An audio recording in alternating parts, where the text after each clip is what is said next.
Hello, all. I hope we're all doing well. We are continuing with our weekly portion review. And this week we are in the portion of Tetzaveh, which means you shall command. And following last portion of Truma, of the gift that we were bringing towards the tabernacle, um, this portion really focuses on God continuing His commandments with regards to the the garments that are made for the priests, the sacred garments, of course, and we have to actually conduct the ordination, the chanukah of the tabernacle. We have the incense for the altar as well, which is very very interesting. The oil that needs to be made for the menorah, the candelabra as well. So we have a big focus over here, continuing focus on the tabernacle itself. However, what we'll focus on today is if we look at these portions this week, last week's, and the ones to follow, we can really note that there are the Torah is trying to present two different distinct models of divine service, right? Which we could say they're embodied in two different modes of the tabernacle, which are associated with Moses and the other one with Aaron. And these two structures really, they represent two fundamental different paradigms of spirituality, right? So in Moses' Torah, which appears in last week's portion in Truma, where Aaron is not mentioned at all, right? He's very absent from that portion. And this is really addressing the righteous individual, right? This is someone that is already governed by intellect and who doesn't have a real inclination for sin, right? But he still requires some sort of guidance of how to actually draw closer towards God. Now, in contrast to that, in Aaron's Torah, which appears in this week's portion, and we see Moses is actually absent, this is assuming a person is actually does have an inclination towards sin, and he does need more guidance both to how to prevent the sin and how to correct it if he does transgress. Right now, in the tabernacle of Moses, we see that it lacks elements required for atonement, right? There's no priests, there are no garments, there's no incense, there's no wash basin, it doesn't have any of these things.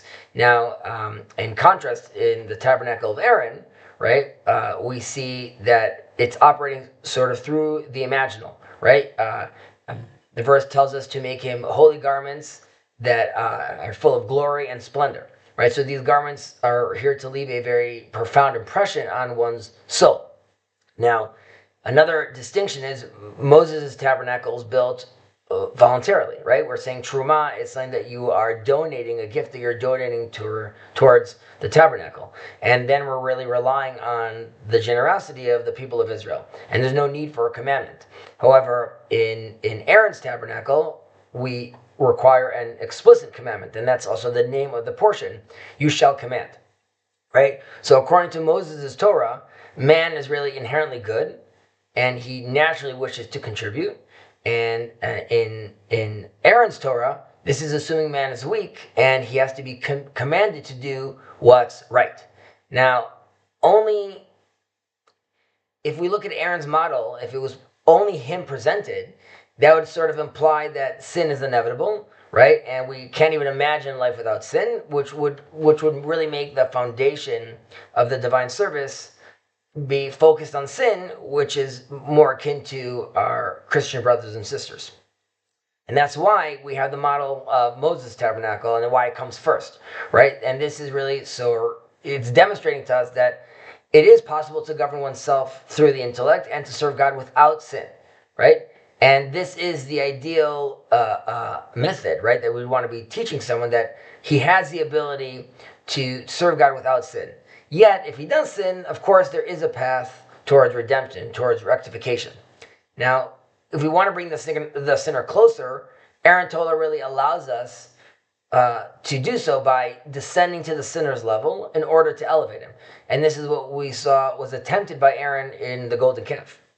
Now, in general, we operate according to Moses' Torah, right? Yet there are exceptional circumstances where a prophet is actually allowed to instruct a temporary deviation from the Torah of Moses because he is trying to reach the people.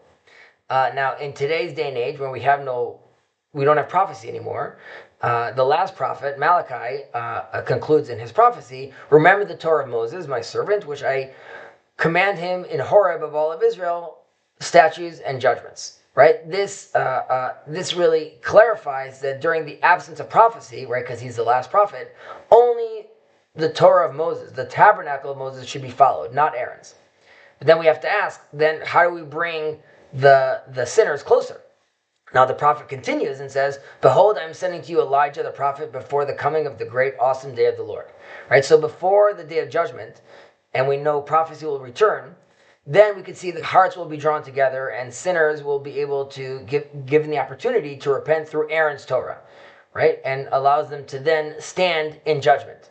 And in an era of redemption, which we actually started returning to returning into the tent of Aaron, into the tabernacle of Aaron, we could see this in the teachings of Rabbi Kook, who wrote that I see the light of Elijah rising, right? So the Torah of redemption, really, in today's day and age, it needs to clarify to us how we restore the hearts of the fathers to the children and the hearts of the children to the fathers.